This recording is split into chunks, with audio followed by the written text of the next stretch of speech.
Welcome. Need and desirability is poorly applied by some environmental assessment practitioners in the basic assessment and environmental impact assessment process, either because of negligence or because of the considerable time investment that is required, but most likely both. What is more surprising is that these reports are accepted by the competent authorities, meaning they're just as guilty of breaking the law. So in this video, we provide the legal context and clarity on the intended concept for the consideration of need and desirability.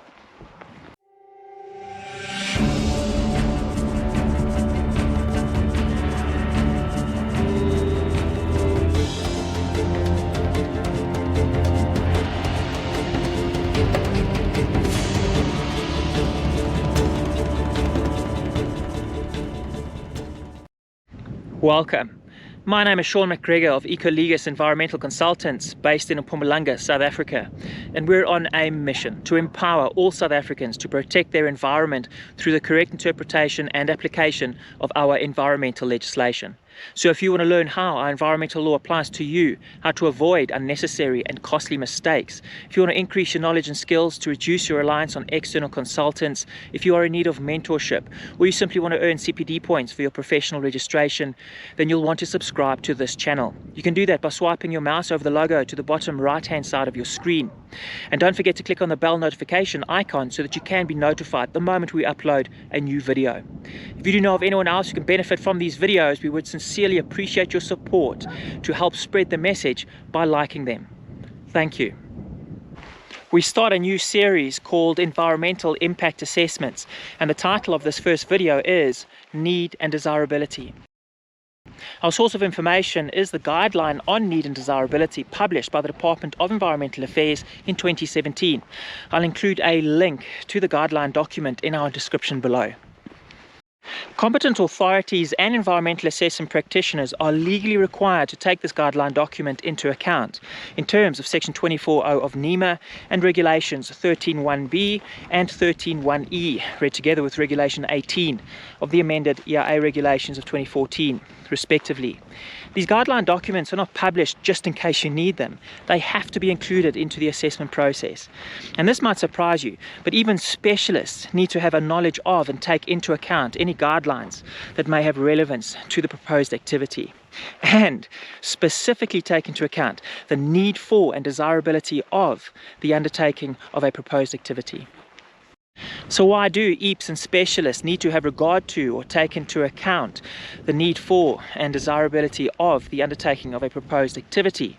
Why do basic assessment and environmental impact assessment reports need to include a motivation for the need and desirability for the proposed development, including a motivation for the need and desirability of the activity within the context of its preferred location?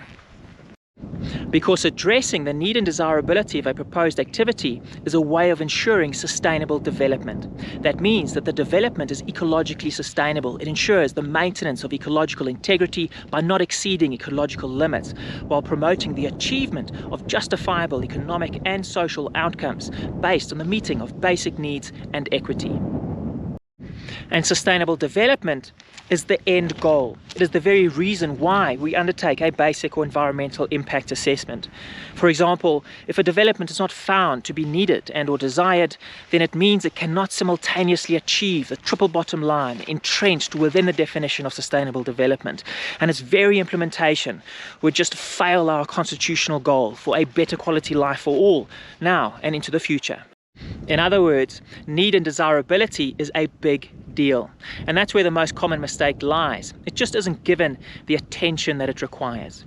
Now, some EAPs fail by treating need and desirability the same as the general purpose and requirements for an activity.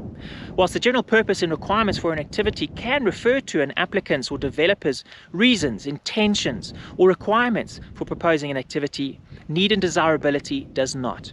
The principles contained in NEMA make it very clear that need specifically refers to broader societal and community needs and the public interest. These broader societal and community needs and public interests are reflected in a credible IDP, SDF and EMF for the area, remembering that these spatial plans are subjected to a democratic process that is a collaborative and participative process at local government level. I've actually done a video that explains what an IDP, SDF and EMF are, so I do suggest that you watch it. But basically, the specific needs of the broader community must be considered, not the needs of the developer. So just to reiterate, need and desirability is a big deal. If I can give you an analogy, it is like a drawstring that pulls the assessment process together to decide on the best option or the fate of an application. It is informed by the sum of all those impacts collected in that bag. And when those impacts are considered holistically through a series of questions provided in the guideline document, then need and desirability becomes the overall impact summary. So the overall impact summary, or the need and desirability, that is the pulling of the drawstring, is formulated by taking into account the answers to about 7 pages of questions posed in that guideline document. The questions are divided into 2 broad groups, the one being ecological sustainability, basically asking how the development impacts on ecosystems and biological diversity. The other group relates to justifiable economic and social development. As alluded to earlier, when considering how the proposed development may affect or promote justifiable economic and social development, the relevant spatial plans must be considered, including the municipal IDP, SDF and EMF. So need and desirability is, to some extent or in part, informed by or measured against the content of these documents, including the sustainability development vision, goals and objectives formulated within the IDP and the desired spatial pattern of land use reflected in the SDF. It is important to note that the plans do not determine whether environmental authorization is granted or refused.